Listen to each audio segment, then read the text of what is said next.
నరసరావుపేట కలెక్టరేట్లో ఆంధ్రప్రదేశ్ గణేష్ ఉత్సవ పల్నాడు జిల్లా ఆధ్వర్యంలో గౌరవ అధ్యక్షులు గోకరాజు గంగరాజు ఆధ్వర్యంలో స్టేట్ కమిటీని ఏర్పడిందని జిల్లా కలెక్టర్ ఎస్పీని కలిసి వినతి పత్రం అందజేసిన కమిటీ సింగిల్ విండో పద్ధతిలో యాప్ ద్వారా ఎలాంటి రుసుములు తీసుకోకుండా అనుమతులు ఇవ్వడానికి ప్రభుత్వం నిర్ణయించిన సందర్భంగా వినతి పత్రం ఇస్తూ కృతజ్ఞతలు తెలిపారు. ఆంధ్రప్రదేశ్ గణేష్ ఉత్సవ సమితి ఆధ్వర్యంలో గౌరవాధ్యక్షులు శ్రీ గోకరాజు గంగరాజు గారి వారి ఆధ్వర్యంలో స్టేట్ కమిటీ ఏర్పడింది. ధార్మిక చింతన, సామాజిక సమరసత, పర్యావరణ పరిరక్షణ ఈ 3 సంకల్పాలు తీసుకొని ఏర్పడిన ఈ ఆంధ్రప్రదేశ్ గణేష్ ఉత్సవ సమితి మన పల్నాడు జిల్లాలో కూడా ఏర్పడింది. ఫైర్ సర్టిఫికెట్ కోసం, అలాగే కరెంటు కోసం, అలాగే మిగతా అనుమతుల కోసం అనేక మంది చుట్టూ తిరగాల్సి వచ్చేది. దానికోసం అనేక ఫీజులు చెల్లించాల్సి వచ్చేది.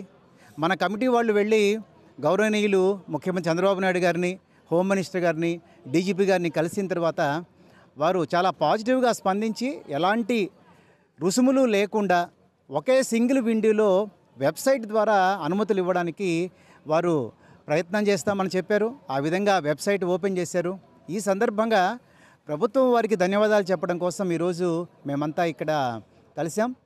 ఈ కమిటీ యొక్క ఉద్దేశము జిల్లాలో జరిగేటువంటి గణేష్ ఉత్సవాలు, గణేష్ పందిర్లు, ఈ ఊరేగింపులు కానీ, నిమజ్జన కార్యక్రమం కానీ ఆధ్యాత్మికత ఉట్టిపడేట్లుగా కార్యక్రమాలని అందరు నిర్వాహకులు కూడా పాటించేట్లుగాను, అందరికీ ఆనందదాయకంగా మన యొక్క హిందూ భావజాలాన్ని వ్యాప్తి చెందేట్లుగా, అందరూ క్షేమంగా ఉండేట్టుగాను, అలాగే నిమజ్జన కార్యక్రమంలో ఎటువంటి ఇబ్బందులు తలెత్తకుండా క్రమశిక్షణగా కార్యక్రమాలని నడిపించుకోవడానికి ఉద్దేశించబడ్డ కమిటీ పల్నాడు జిల్లా గణేష్ ఉత్సవ కమిటీ. గణేష్ ఉత్సవాలు అనేవి కొంచెం ఆధ్యాత్మికంగా ప్లస్ పర్యావరణ పరిరక్షణ దిశగా వెళ్ళాలి, కొంచెం స్ట్రీమ్ లైన్ బేస్డ్లో వెళ్ళాలి. ప్లస్ పర్మిషన్ తీసుకునేటప్పుడు కూడా ఎలాంటి ఇబ్బందులు లేకుండా భక్తులందరికీ సౌకర్యంగా ఉండాలని చెప్పేసి కలెక్టర్ గారిని కలిసి సహకారం అందించవలసిందిగా కోరాము.